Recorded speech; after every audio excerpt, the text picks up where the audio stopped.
I think from an AI perspective, we've seen, unfortunately, over the years, some quite challenging use of AI that's either biased or not representative or actually fundamentally, not ethical.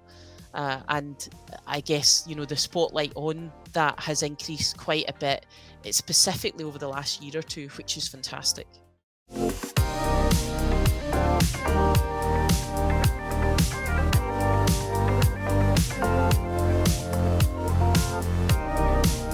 I'm Nicolai Baldin, and I'm your host and also the CEO of Synthesized. In this exciting edition, we will explore people's fear about the development and use of AI and the demand for more transparency. We will discuss how the world might eliminate unfairness or bias in data, and we will consider data fairness and how to achieve it. I'm delighted to have with me a leading British computer scientist. She's been described as one of the most influential women in technology and believes that Scotland will become a world-leading destination for data science. My guest is Gillian Docherty, CEO of the Data Lab in Scotland and chair of the Scottish AI Alliance. So quick intro to myself. So I'm the CEO and founder of Synthesized. We are a data ops company based in London, but operating globally in the UK, Europe, and in the US. Myself, I'm fairly technical, so I spent over 10 years in AI, machine learning, did my PhD at Cambridge, spent some time in the US, spent some time in Germany, used to work in Berlin. So fairly international. So the topic of diversity, inclusion is quite close to me. I'm also an immigrant, but moved to the UK, I think, about 6 years ago. And been staying first in Cambridge and then moved to London. Great to meet you, and welcome to the show. Nicolai, it's a pleasure to be here. I'd just like to introduce myself. I'm Gillian Docherty.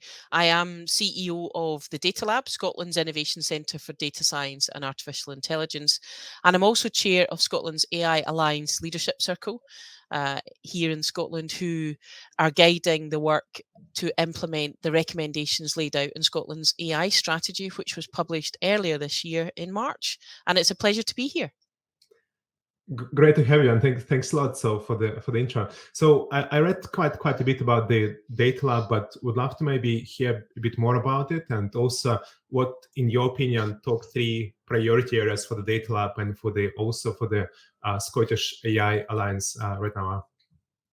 Of course. So the Data Lab is part of a broader set of innovation centres here in Scotland, and we were set up round about 8 years or so ago.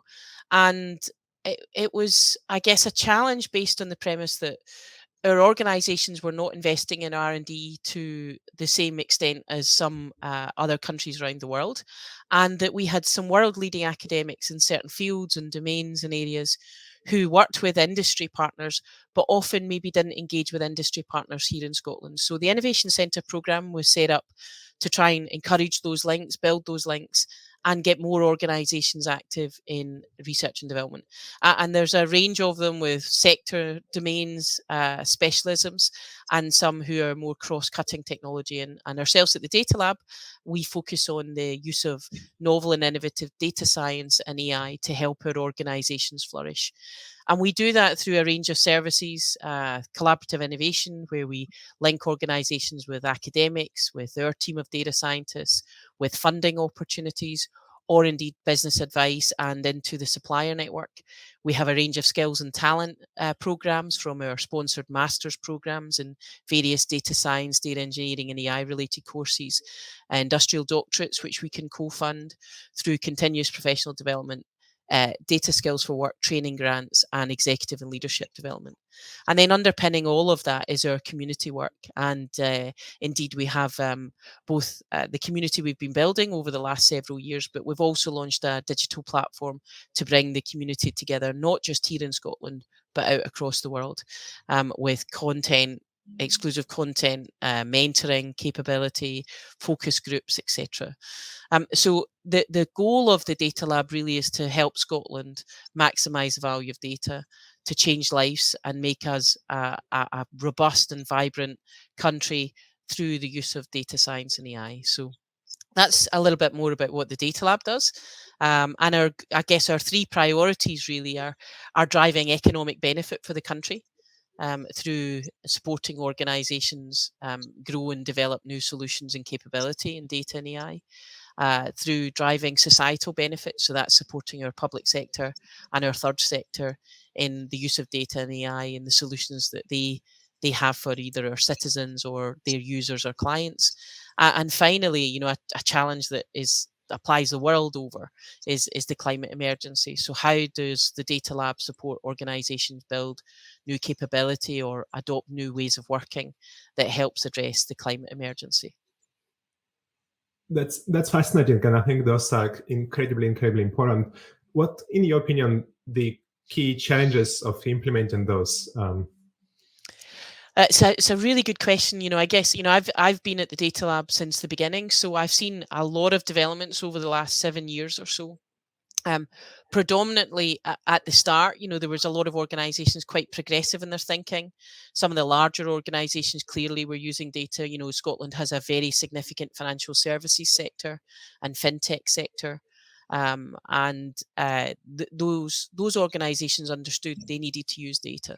I think the journey we've now come on 7 years later is that we're seeing it much, that challenge and that understanding of the opportunity much more pervasive across our SME community.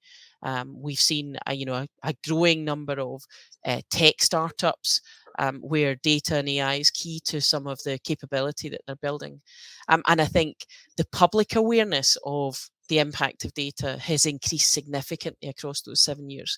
Clearly, we've saw through that time the growing expanse of the tech giants, their use of our data in the solutions that they build, and the impact of that has become much more prevalent for society. I think from an AI perspective, we've seen, unfortunately, over the years, some quite challenging use of AI that's either biased or not representative or um, actually fundamentally, not ethical. And I guess, the spotlight on that has increased quite a bit, specifically over the last year or two, which is fantastic. Just want to touch on the data bias and data being used by AI. So I think we all agree that we both agree that AI can't really operate without data. So we need data to train AI machine learning models. We need data to test machine learning models as well. And we discussed this previously, but there is a recent poll in Scotland, conducted in Scotland, saying that over 2/3 of people in Scotland are worried about how the data is used by organizations. And I guess my question to you is, what do you think of that of that result? And do you think that anything needs to be changed in terms of the way organizations handle personal data of people in Scotland? Sure. I think I'm not surprised by that number. I think the awareness of the public, of the citizens and our people over the last few years, particularly with scandals like the Facebook Cambridge Analytica scandal, and the implementation of GDPR, which has everyone's become aware of, even those who don't use technology, I guess, in their outside of social media or just their daily use, and using websites, the cookie clicking and the opt in rather than opt out changes. I think that awareness has risen significantly, so I'm not surprised that number. In terms of what we do about it, I think if you look at Scotland's AI strategy, it's really about driving trustworthy, ethical, and inclusive AI. And um, I think that is really clear. Being open and transparent is going to help increase individuals' confidence in the use of data. Regulation clearly has a part to play, of which GDPR is there, and I think that has helped significantly. And it's also holding organisations to account in terms of the use of data on individuals. I think there's also an element that's needed, and we can do a lot more on, is education. So providing people with the capability to ask the right questions. We're not about turning everyone into a data scientist. It's really, how do we enable people in society to understand a little bit more and to ask the right questions, so that they, when they sign up for a service or they participate in a kind of digital environment, or they buy from certain organizations, they can ask and are enabled with the right questions so that they can understand the answers and make a informed choice about whether to engage or not. Yeah, that's a very good point in terms of making sure that those rules are transparent and very simple to understand.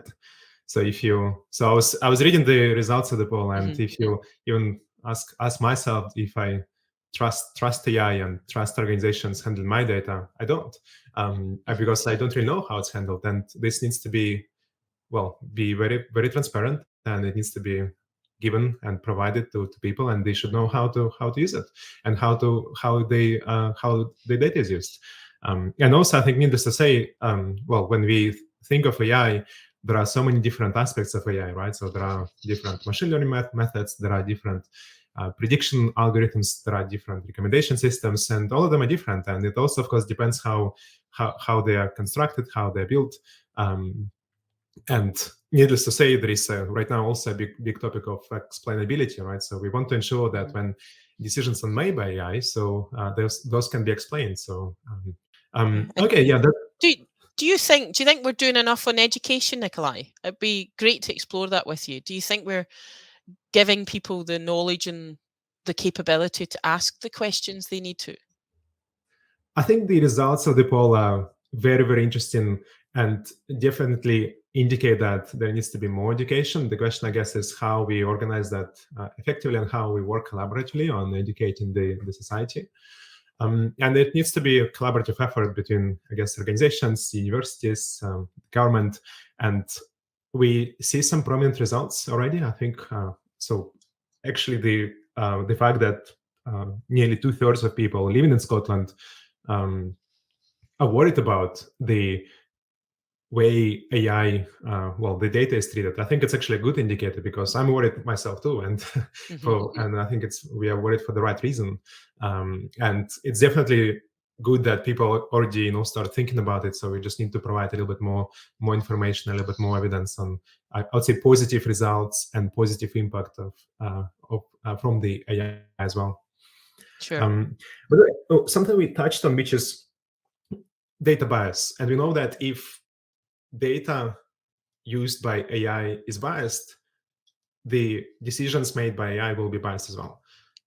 According to the same poll, 1 in 3 people in Scotland would support the use of AI in terms of understanding data bias and also mitigating data bias as well. So what do you think of those results? And do you think that if anything needs to be changed with regards to that?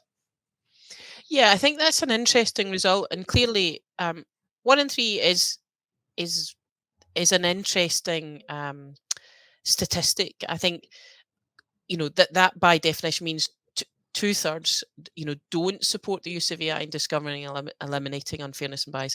So again, I think there's some things to explore in that. Are people as aware as they could be about how would AI discover and eliminate unfairness?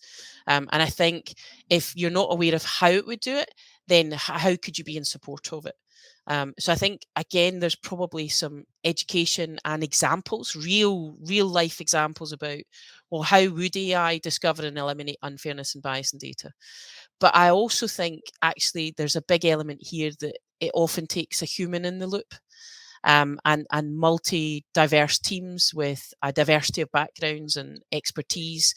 And we are seeing that extensively in the work we do is teams working on AI need to be much broader than maybe they were in the past. So to augment your data engineers, data scientists, machine learning experts, etc.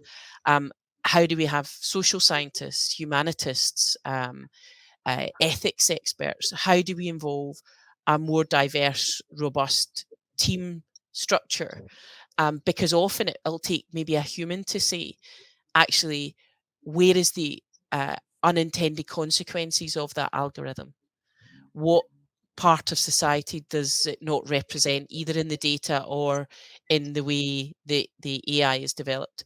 So I'm not necessarily surprised at that stat, but again, I do think there's work to be done on using AI and people and humans together to make sure as much as possible AI that is developed is trustworthy, ethical, and inclusive. Do you think data bias is still a taboo subject? I don't think so. No, I'm not from what I'm seeing. Actually, I think there's a real openness and willing to explore and understand. I think several years ago, and there's some great examples in many books and research and literature about things that have been done very quickly with automation, maybe more broadly, and then leading into AI that was unfair and biased. But I think now, I don't think it's taboo, and I think it's encouraging that more conversations are happening around it. I think the key thing, though, is action. So, in the development of AI, and we're working just now in Scotland on the development of an AI playbook, it was part of the recommendations in the strategy. And how do we give people the capability to A, understand, and B, do something about it? I can't agree more with you that we also see with many of our clients and partners that companies actually look into the data bias and AI bias and start implementing different solutions and internally, but also working with partners, working with other companies and introducing those technologies as well. We also see quite a bit of awareness of the difference between AI bias and data bias. So I think it goes without saying that if data is biased, the AI which is using the data is going to be biased as well. But I think what now many companies understand that the data bias, well, the data is used not only by machine learning algorithms, it's used by marketing teams, it's used by product teams, it's used by software engineers, test engineers. And we need to make sure that the bias is actually eliminated on a fundamental level from data pipelines, not only on the ML machine learning level. And you actually see many companies right now looking into this area, which is quite promising as well. Something we touched on at the beginning, which is data bias, I think is intertwined with AI. Well, AI bias is intertwined with AI explainability. And there is definitely a need for AI to be more explainable. So we really want to understand how it works, how decisions are made. However, so there is a dilemma in the sense that, of course, if you want to innovate and provide better services, better solutions, sometimes the AI which many companies develop becomes so complex, of course, very precise, but also complex, that it's a little bit difficult to explain how it works. So what's in your opinion the trade-off and the balance between AI being explainable and also the quality of the decisions made by AI? That's a really good question, and we're probably still working. You know, your organization, our organization, and many others on how we balance that trade-off. So I don't think it's crystal clear at the moment. I think the fundamental foundation, though, is that if an AI decision or algorithm has an impact on an individual or a society, and their ability to get a loan or a mortgage or participate in some other societal programs, or that actually we should be able to explain. There are potentially some areas that don't apply to us as individuals and as humans, in industrial sectors, in manufacturing, or in purely machine or other intelligence, where actually the explainability doesn't have a direct impact on an individual. So I think we've got to ask, what is the AI for? What is it being used for? What is the impact on individuals? And in that case, I think we do have to kind of draw a line around it being explainable. And we need to continue the work, the research. Significant research is going on in this space. And I know organizations like your organization are working extensively in this space. We do need to continue the work on how, in the areas of very complex AI, how we make that more explainable than it is currently. I can't agree more with you, Gillian. And I think it's also a lot down to the society to request what areas of AI should be explainable. So maybe also There is a need for another poll in the day with regards to that.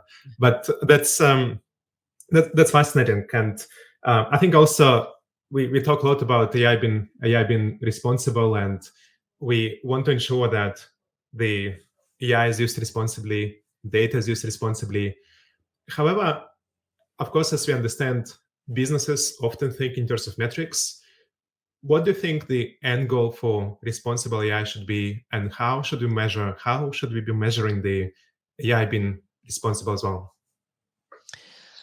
Oh, that's a tricky one. I think an organization, needs to hold true to its own values. I think in everything it does, whether it's AI, and I believe AI is just another tool in the toolbox of how an organization operates, functions, brings products to market, or if they're public sector, supports its citizens with services, etc. So I do think that AI is another tool for organizations to use. But fundamentally, an organization and what it does and how it does it needs to hold true to their own values. And I think our clients and our citizens and our society and our patients are holding organizations more to account now than maybe they have in the past.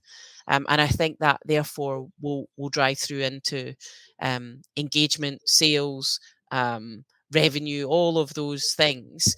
And so I think it's actually probably bring it more fundamentally back to organizational values and what they stand for, what they believe in, and how they go about doing their business.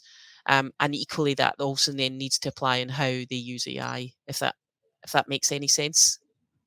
That makes total sense. I was also thinking in terms of which maybe business sectors and domains are right now, we can say that they are treating AI responsibly already, and can really use them as an example for other companies to also treat AI responsibly. So I think it's always, I think, important for even for us. We constantly think in our company that of course the way we treat and develop AI, we try to make sure we use all the methods in a responsible manner, in a explainable manner. But it's always important for us to know some examples. Just wondering if you can think of any kind of great examples of companies treating AI responsibly. Oh, I think there are some. More broadly, I think some fantastic examples of the use of different types of technology, and including AI. Even in when humans are not applied. There's a fantastic example I heard from one of our master students worked with Nature Scott on automatic classification of rare species in the Highlands that feeds into our biodiversity challenge, which clearly is a huge challenge alongside CO2, climate gases, and I think there are great examples out there, and equally, I applaud organisations who maybe have uncovered unconscious bias or unintended consequences later down the line, and then stopped and readdressed those particular challenges. I think those also should be actually that's a good thing.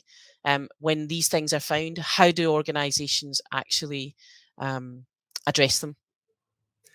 Yeah, I fully agree. And I think there is more work needs to be done in terms of companies collaborating and designing those metrics so that we are very clear with the way we measure AI being responsible, and also making sure that it's understood by the society and also aligned with the government initiatives as well. Let me ask that question to you, Nicolai, in the work that you've done. What's been your favourite example of an organisation using AI really effectively and ethically? So I think the area of data bias is quite close to us, in the sense that we really focus a lot on enabling companies to understand how data bias actually works, how to identify it, and how actually to also mitigate it, and how to use AI to do that. And I think also, very importantly, when we work with companies, we always think about the architectures which are used to identify, say, bias, like architectures of AI, architectures of machine learning models, and making sure that those are available and shared across the organization, so that everyone understands how this has been used and what the benefits are. And we also, I think it's very important to work together with stakeholders and different business units on making sure that we are aligned on the core business metrics we would like to drive, and what do you mean by AI being responsible for a specific organization? What do we mean by AI being explainable for a specific business unit? So it's normally a conversation to be had with some of the stakeholders and making sure we are aligned on that. But it's very important to have, I think, a unified sort of, well, at least the framework for companies to say that, okay, this is this specific model, say for mortgages or for loans or for say fraud detection, is actually explainable. And also the AI used to make decisions actually is also doing that in a responsible manner. So it's fair. It's also not actually making any biased decisions, and have full visibility of that, I think, is important. So we definitely see there is a huge need for that, especially in the US, where these topics are quite extremely sensitive right now. And we see many companies right now also growing the diversity and inclusion officers sort of departments, and making sure that there is a comprehensive reporting and monitoring of those issues across different business units. But of course, there needs to be more work to be done there. So that's why we work a lot in the area of data bias and making sure that all organizations have the right framework to understand what data bias actually is and how to mitigate as well. Yeah, good work. Keep it up. Gillian, finally, I just wanted to ask you a few personal questions. But so I think the first one is, Gillian, you're incredibly successful woman in AI, a leader many people look up to. What advice would you give to younger women looking to build their careers in AI? And what do you think we can do better as a society to increase the diversity in the AI community as well? Oh, how long have we got, Nicolai? I think, as a woman in the technology, and as a woman in the technology field for the last, almost 30 years now, we have always been really challenged. In fact, a very sad statistic now about actually even fewer girls and young women taking computing science is really, really challenging for me to understand. Even since back in the early 90s when I did my degree in computing science, I think we all have an onus that work in this sector, in the area of AI and more broadly in the technology sector, to showcase and present role models of successful, diverse individuals that work in the sector, and to showcase the kind of roles that we do. I think there's often a misconception that actually, whether it's computer science, tech, or AI more broadly, that it's a type of job that you sit on your own. You don't work in teams. You sit in front of a screen coding all day. Albeit for the last 2 years we have been sat in front of a screen, but that's been the pandemic rather than AI. And I think we all have an onus to showcase the wonderful, fabulous roles, jobs, and kind of teams that you can be part of. In terms of advice, I think take any opportunities that present themselves. Even if you don't think you can do it, say yes to those opportunities and step through the door and take a risk. Surround yourself by a supportive network. I honestly can't emphasize, the reliance on my network that I've had over the years. They've kept me sane many times. They're always a great sounding board for me, and they will support you. And the other aspect is that actually we really need diverse thinkers, and diversity of all its kind, gender, race, socioeconomic, political, working in this field to eliminate some of the challenges from bias that we've talked about. And Gillian, what was your path to the AI, and did you have any mentors to help you really succeed in the area? So my path, I mentioned I did a degree in computing science. I really had no idea what I wanted to do, and I was really fortunate to join IBM just as part of their graduate recruitment, with no clear vision about where it would take me, and I was really fortunate to work for IBM for 22 years. I did do different roles and jobs probably every 3 to 4 years, and got to work with some amazing leaders and clients and some amazing technology over those years. And then I had the opportunity to come to the data lab and to build it. And I'll be honest, Nicolai, I was a little bit nervous about that. I thought, well, I'm a corporate person, that's all I kind of know. I've not done this kind of startup organization before. And my network and my mentors encouraged me to go and do it. One of my coaches once said, if it doesn't scare you, then it's not big enough. And I came and made the leap and resigned and came to do this, much to my mum's horror, should I say, who was like, who is this data lab? And it's been just a fantastic journey, absolutely wonderful. Yeah, I can't agree more, and definitely, my mom always also tells me, Nicolai, maybe you should just, I don't know, have a more quieter job and less risky, and that's fascinating. And I think also the kind of mentorship, and just going back to your sort of to our previous point.